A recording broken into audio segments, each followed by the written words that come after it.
राज्यामध्ये नारळी पौर्णिमेला शासकीय सुट्टी जाहीर, गौरी विसर्जनालाही मिळणार शासकीय सुट्टी। गोपाळकाल्याऐवजी नारळी पौर्णिमेला सुट्टी देण्याचा सामान्य प्रशासन विभागाचा निर्णय। खालिद का शिवाजी चित्रपटाला नोटीस, केंद्र सरकारच्या माहिती आणि प्रसारण विभागाने बजावली नोटीस। उद्याच्या चित्रपटाच्या प्रदर्शनावर प्रश्नचिन्ह कायम।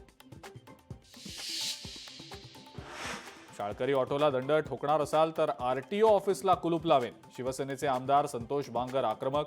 परिवहन विभागाच्या अधिकाऱ्यांना फोनवरनं दिला दम।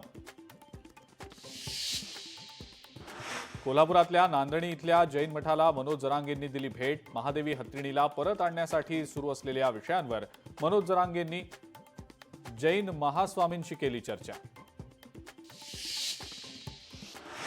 केंद्रीय प्राथमिक शाळेची भिंत कोसळली, कोल्हापूरच्या पन्हाळा तालुक्यातल्या सातवे गावातली घटना। मध्यान्ह भोजनासाठी विद्यार्थी वर्गाबाहेर गेल्यानं 18 विद्यार्थी वाचले। किल्ले रायगडाच्या पायरी मार्गावरील संरक्षण भिंत कोसळली, किल्ल्यावरील महादरवाजा खालील संरक्षण भिंत कोसळली। नव्यानं ही भिंत बांधलेली होती।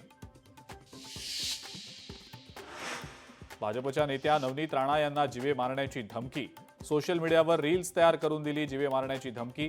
सायबर पोलिसांकडून तपास सुरू।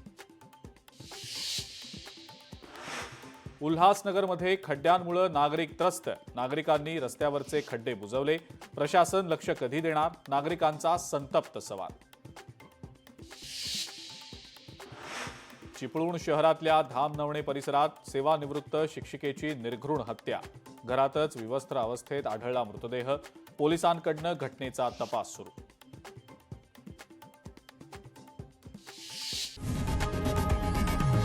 लोकशाही मराठी ऐका, पहा, जागरूक रहा।